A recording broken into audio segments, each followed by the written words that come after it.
मेरा देश बदल रहा है, आगे बढ़ रहा है।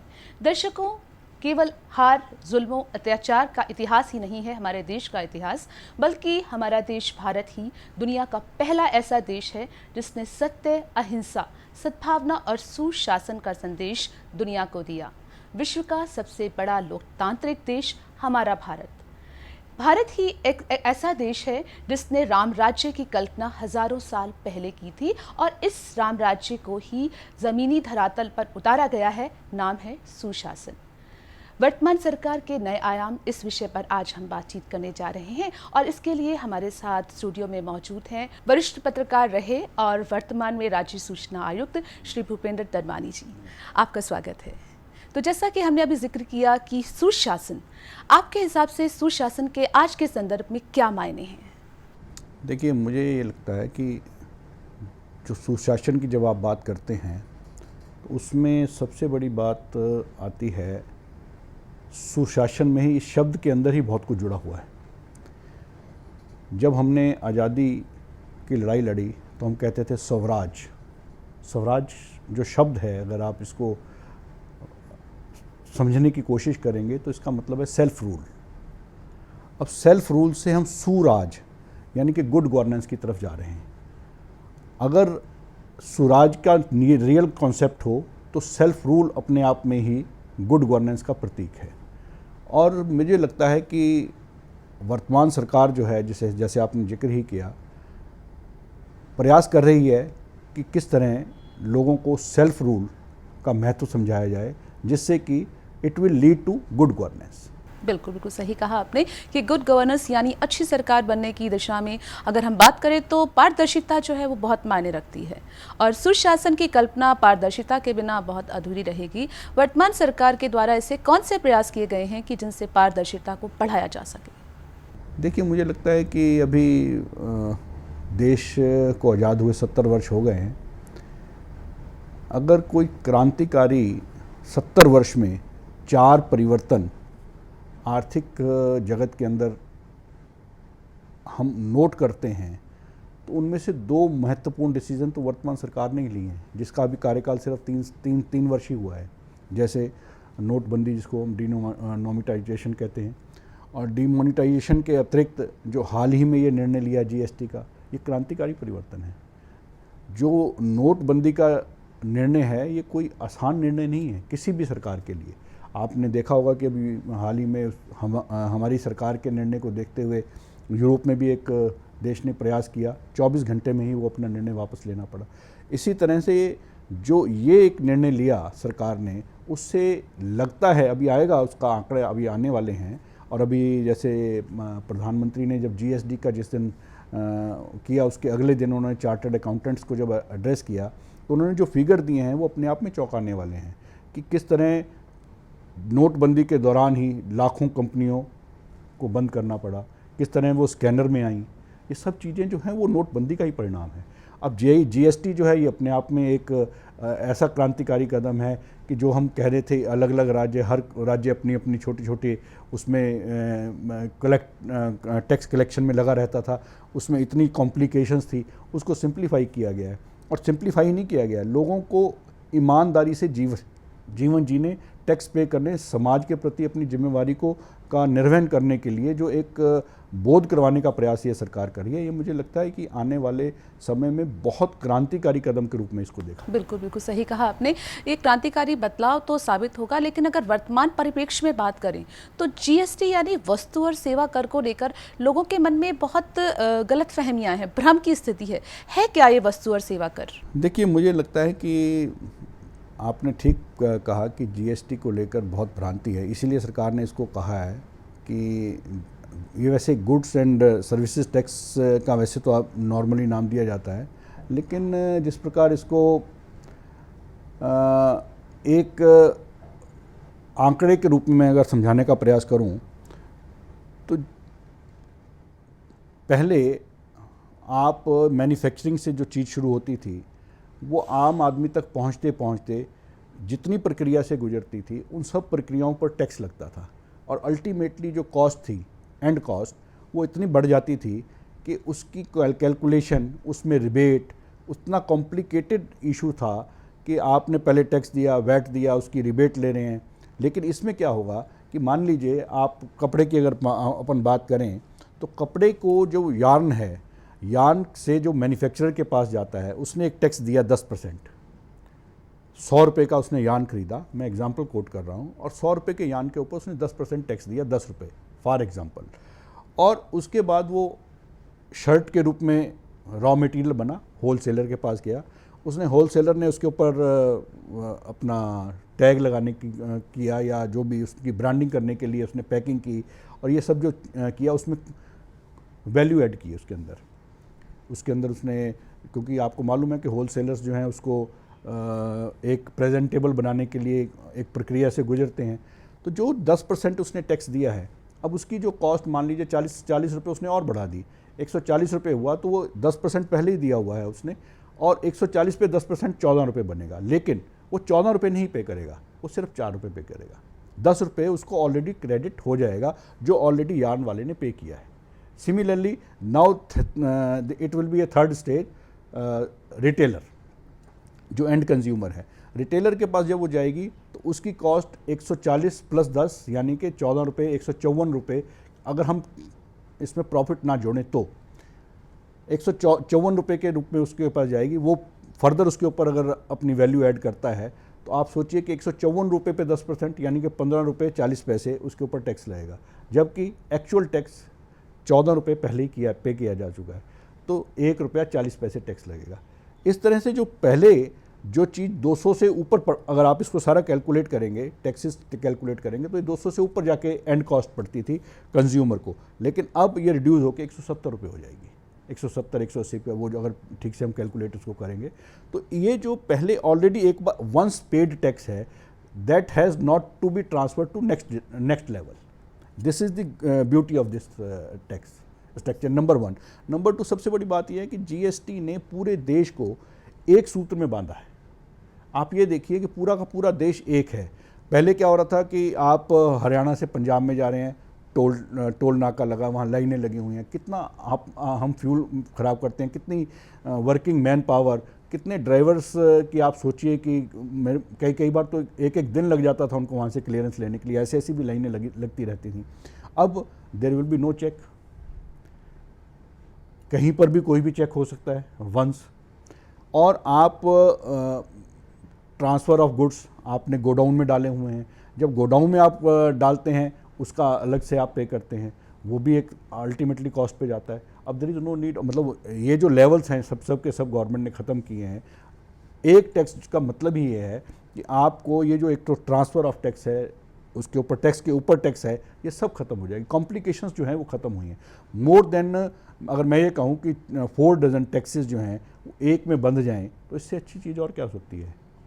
तो अगर सीधे सरल शब्दों में बात कहें तो ये रहा कि एक वस्तु को कच्चे माल के रूप में, फिर मध्यवर्ती वस्तु, फिर उपभोक्ता के पास जब पहुंचती थी तो जो अलग अलग स्तर पे टैक्सेस लगते थे, अब वो सब खत्म होकर केवल एक टैक्स। बिल्कुल, उसके ऊपर टैक्स के ऊपर सरचार्ज था, बिल्कुल, वो भी आपको मालूम होगा। और साथ ही साथ जो टोल टैक्स देने पड़ते थे राज्यों के बीच में, वो भी खत्म हो गए हैं। नहीं, टोल टैक्स जो रोड का है वो तो नहीं खत्म हुआ है। टोल टैक्स में मतलब ऑक्ट्रॉय वगैरह जो थी, या जो टैक्स के जो टोल्स थे जो बॉर्डर पे होते थे, once you are entering from एक स्टेट से दूसरे राज्य में जब आप प्रवेश करते हैं, वो जो सीमा है, राज्य की सीमा, वहाँ पर हाँ चुंगी तो शहर की होती है, लेकिन वो मैं ये कहूँ कि कर नाका जिसको बोलते हैं, वो हर स्टेट का अलग अलग होता था, और वहाँ पे बहुत लंबी लंबी लाइनें होती थी। तो कहीं ना कहीं इससे जो हम लोग का राज्य व्यापार है उसको भी प्रोत्साहन मिलेगा। वो बहुत और सबसे बड़ी बात कि कहीं ना कहीं देश की एकता को व्यापार जोड़ने में अपनी भूमिका और पहले से बेहतर अदा कर, बिल्कुल प्रभावी रूप से अदा करेगा। आपको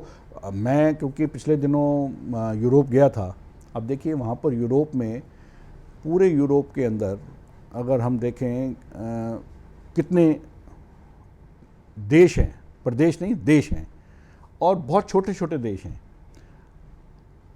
आप वहाँ पर यूरोप का जो शेंगेन वीज़ा है वो लेकर जाते हैं, तो एक कंट्री से दूसरे कंट्री में, एक देश से दूसरे देश के अंदर आप एंटर कर रहे हैं, वहाँ पर कहीं पता नहीं लगता बॉर्डर में। हमें वो ड्राइवर बताता था कि आप दूसरे देश के अंदर एंटर कर गए हैं। तो हम वहाँ पे हफ्ता रहे, एक सप्ताह के लिए हमारा डेलीगेशन गया था पत्रकारों का। हम हैरान थे कि वहाँ पर हमारे यहाँ पर एक राज्य से दूसरे राज्य में प्रवेश करते ही पता लगता है कि हम प्रवेश कर रहे हैं कहीं, वहाँ पे देश से दूसरे देश में प्रवेश करने पे पता नहीं लग रहा।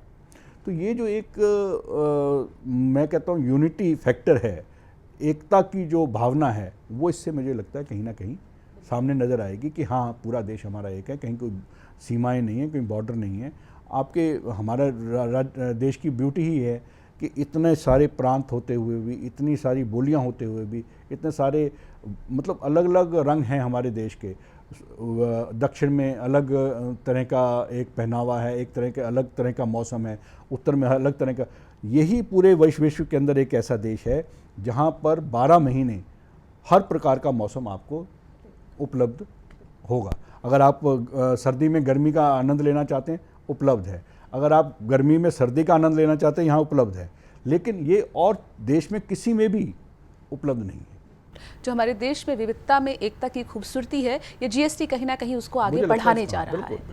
तो धर्मानी जी, जैसा कि अभी हमने जिक्र किया कि बहुत से संशय हैं, बहुत सी भ्रांतियां हैं, और उनकी सच्चाई क्या है? क्योंकि एक आम आदमी के तौर पे मैं देखूं तो मुझे ऐसा लगता है कि जीएसटी के आने के बाद शायद मेरी ज़िंदगी पे बहुत बदलाव आने वाला है, लेकिन आपने इतनी सरलता से और इतनी खूबसूरती के साथ समझाया कि इसमें केवल देश का, अर्थव्यवस्था का और एक आम इंसान का केवल फ़ायदा ही है। देखिए, मुझे लगता है कि आपने जो बात कही, अगर मैं इसको दूसरे ढंग से कहने की कोशिश करूं, आप भी स्वीकार करेंगे कि हम आज़ादी के बाद की, अगर मैं ये कहूं कि पहली ऐसी जनरेशन है जो इस समय सत्ता के ऊपर बैठी हैं, और उन्होंने पूरा का पूरा आज़ादी के बाद से लेकर अब तक का सफ़र हर क्षेत्र का अनुभव किया है। और इसके अंदर कहीं ना कहीं मैं अपना स्वयं का एक अनुभव आपको बताता हूँ कि मेरे साथ जो एक मेरे क्लास फेलो थे, वो हालांकि मैनेजमेंट पास करने के बाद वो कहीं पर भी बहुत अच्छा पद प्राप्त कर सकते थे, लेकिन उनके क्योंकि उनके बाप दादाओं की पुरानी एक जो व्यापार चल रहा था, उन्होंने उसी में कदम रखा और उसको अपने ढंग से, क्योंकि वो पढ़े लिखे थे, तो अपने ढंग से उसको बढ़ाने का प्रयास किया।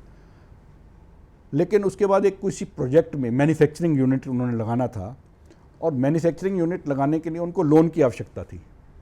वो मेरे पास आए, कहते हैं यार वो अपनी ज़रा आप थोड़ी डिटेल दे दो, जैसे कि वो टैक्स वो जो लोन के लिए बैंक के अंदर डॉक्यूमेंट दिए जा सकें। मैं क्या भाई, तुम्हारा करोड़ों का व्यापार है, इतनी बड़ी बड़ी तुम्हारे पास कारें हैं, तुमने कुछ भी नहीं रखा। वो इस बात से हैरान था कि सब कुछ होते हुए भी डॉक्यूमेंट के ऊपर वो कुछ नहीं था, बैंक की नज़र में वो कुछ नहीं था। अब इस व्यापार की जो जीएसटी आया है, व्यापार को जब सरलता के साथ साथ आप वाइट करेंगे तो आपकी अपनी वैल्यू बनेगी, आपकी अपनी स्ट्रेंथ बनेगी। आप इतनी मेहनत कर रहे हैं, इतना सब कुछ व्यापार में अपना योगदान दे रहे हैं, लेकिन बैंक की नज़र में या सरकार की नज़र में आपकी वैल्यू नहीं है। ये अपने आप में चिंता होनी चाहिए व्यापारियों को। और व्यापारियों को एक अवसर मिला है कि ट्रांसपेरेंट बिजनेस करके वो अपनी स्ट्रेंथ, अपनी बुक वैल्यू बना सकते हैं। और जो एक जिसको बार बार कई व्यापारी संगठन भी मैं कहूँ इंस्पेक्टरी राज की बात करते हैं, वो ख़त्म करिए। इंस्पेक्टरों से या ब्यूरोक्रेसी से बड़े परेशान रहते हैं, उनको परेशान होने की ज़रूरत नहीं है। वो अपने व्यापार को पूरी सरलता से, सुगमता से चला सकते हैं, उसको ट्रांसपेरेंट बना सकते हैं, पारदर्शी बनाकर वो अपनी खुद की वैल्यू, अपनी खुद की स्ट्रेंथ जो है वो समाज के सामने दिखा सकते हैं कि yes, my value is 1 crore 2 crore, मेरा ये बिजनेस है, मैं इतना टैक्स पे करता हूँ। और मुझे लगता है कि ये थोड़ा, क्योंकि कहते हैं ना खड़े पानी पर जब आप कोई कंकड़ छोटा सा भी मारते हैं तो बहुत उलचल होती है।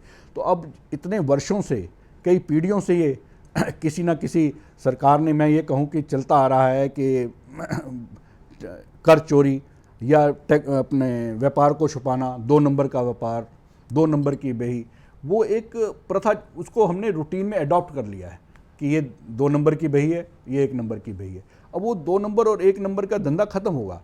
अगर 2 नंबर और 1 नंबर का धंधा खत्म होगा तो आप सोचिए कि इतने वर्षों से जो चीज़ें चल रही हैं उसमें जब परिवर्तन आएगा तो उसमें कहीं ना कहीं थोड़ा बहुत एक मुझे लगता है कि समाज में हलचल होना स्वाभाविक है। तो यही कहा जाता है कि जब कोई बड़ा परिवर्तन आता है उसे करने के लिए भी साहस चाहिए होता है और सहने के लिए भी साहस की आवश्यकता होती है। और ये वही समय है हमारे देश के सामने जब जीएसटी को लागू किया गया है। तो अब अगर हम बात करें सुशासन की, सुशासन के साथ में एक शब्द अक्सर हम सुनते हैं, डिजिटल इंडिया। डिजिटल इंडिया और सुशासन को आप एक साथ अगर जोड़ें तो क्या पाते हैं?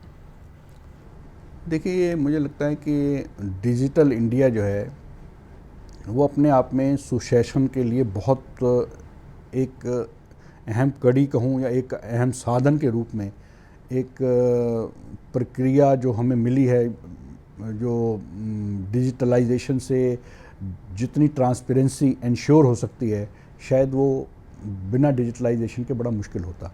आप कल्पना कीजिए, बहुत विरोध हुआ था जब कंप्यूटराइजेशन हुआ था, अनएम्प्लॉयमेंट बढ़ जाएगी, ये हो जाएगा। आप कल्पना कीजिए कि क्या आज रेल आरक्षण बिना कंप्यूटराइजेशन के संभव है? क्या आप कल्पना कर सकते हैं कि अगर वो मैनुअल होता, जिस समय हमने देखा था, अगर वो मैनुअल होता तो वो मैनुअल जो एक आरक्षण की प्रक्रिया थी वो तो आज संभलती ही नहीं।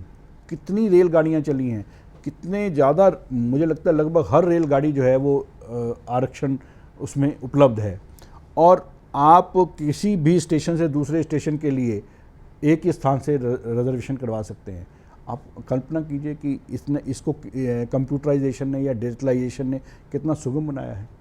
इसी प्रकार जो आपका लेन देन जब डिजिटलाइजेशन के दायरे में आएगा पूरी तरह से, तो उससे भी ट्रांसपेरेंसी इंश्योर होगी। आप ये देखिए ना कि आप व्यापारी जो है, अगर आपके जितनी भी पेमेंट है वो डिजिटल करता है तो वो कर छुपा ही नहीं पाएगा। अब जब कर नहीं छुपा पाएगा, आप सोचिए कि सरकार ने कितनी स्कीमें चलाई हैं, उन स्कीमों के लिए धन कहाँ से आएगा? आप रोड चाहते हैं, आप चाहते हैं कि बहुत बढ़िया हमारा नेटवर्क हो, आप चाहते हैं कि हमें बहुत अच्छी रेल सेवाएं मिलें, हर चीज़ हम बढ़िया चाहते हैं। जब बढ़िया चाहते हैं तो आप सोचिए कि अगर आप कर नहीं देंगे, आप मैं किसी भी बाज़ार की बात करता हूँ, हम कहते हैं कि बाज़ारों में पानी खड़ा हो गया, बाज़ारों में ये हाल हो गया, उसको ठीक करने के लिए पैसा चाहिए। आप वहाँ पे व्यापार तो कर रहे हैं उस बाज़ार के अंदर करोड़ों रुपए का, लेकिन पैसे सड़क बनाने के नाम पर आप 1 रुपया भी देने को तैयार नहीं हैं। तो ये जो स्थितियाँ हैं ये क्यों बनी हैं, ये एक अलग मेरे को लगता है डिबेट का विषय हो सकता है। परंतु अब लोगों को अपनी भूमिका निभानी चाहिए और जब वो टैक्स पे करें तो उनको उसकी अकाउंटेबिलिटी मांगनी चाहिए। ये तो आपने बताया कि किस तरह से सुशासन, पारदर्शिता या फिर डिजिटल इंडिया या जीएसटी अपना योगदान दे रहे हैं देश के विकास में। अगर हम बात करें इनके सामने चुनौतियों की, तो वो किस रूप में सरकार के सामने और देश के सामने आ रही हैं? देखिए, मुझे लगता है कि चुनौतियां तो जब भी आप कोई नया काम करेंगे तो उसमें चुनौती आती ही है।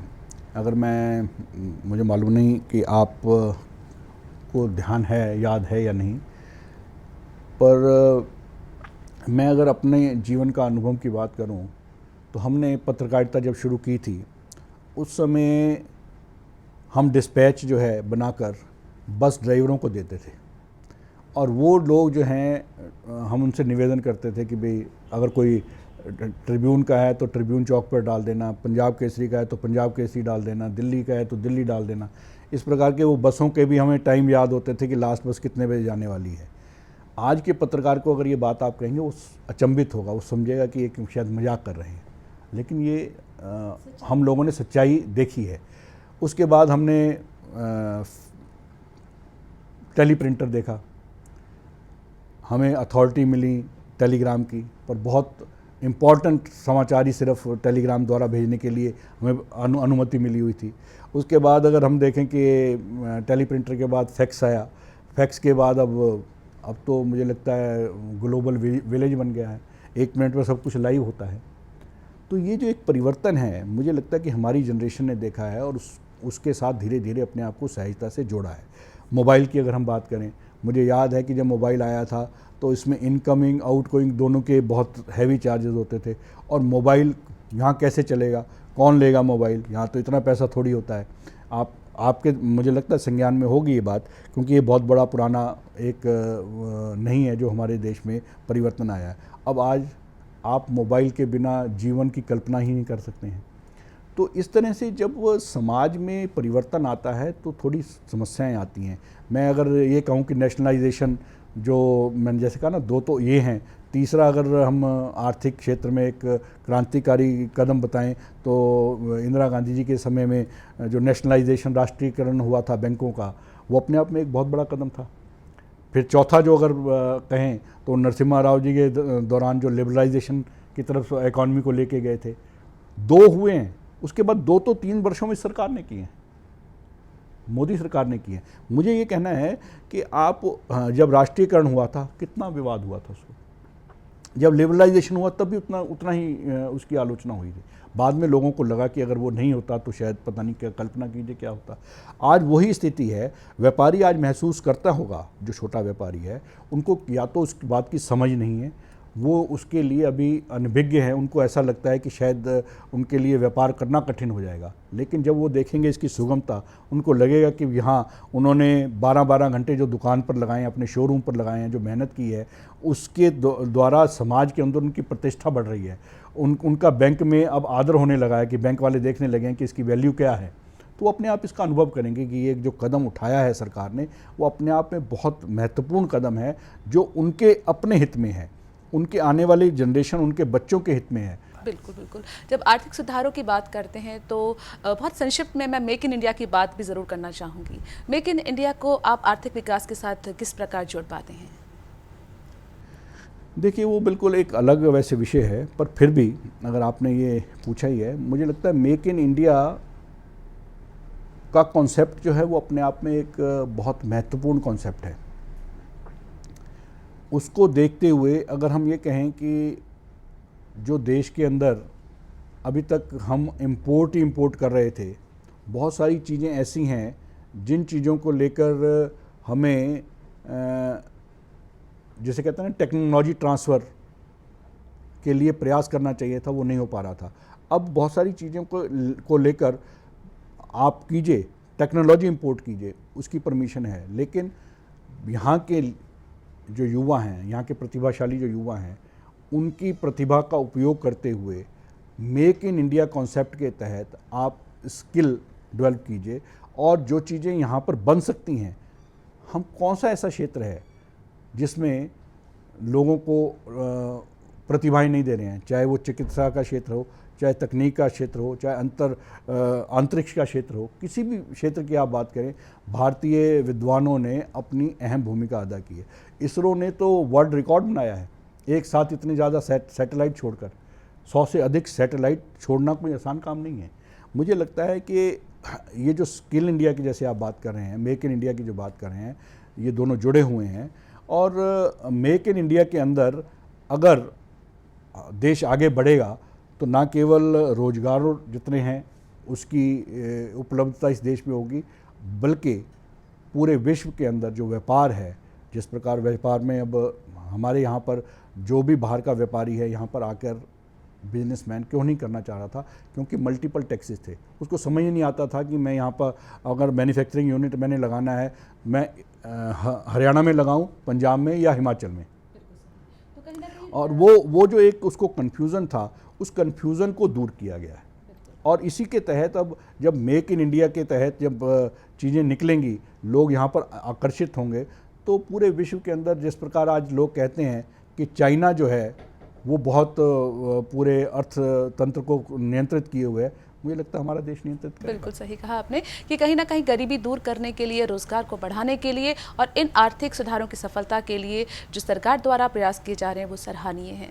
और दर्शकों, हम सभी के लिए जानना बेहद ज़रूरी है कि सरकार देश के विकास के लिए, हमारे विकास के लिए काम कर रही है। तो जो नई योजनाएं, नई चुनौतियाँ आपको नज़र आ रही हैं, वो वाकई देश के विकास में आगे जाकर मील का पत्थर साबित होंगी। भूपेंद्र जी, आप यहाँ पर आए और आपने बहुत सुगमता के साथ, सरलता के साथ बहुत अनसुलझे सवालों के जवाब दिए। इसके लिए आपका बहुत बहुत धन्यवाद। धन्यवाद।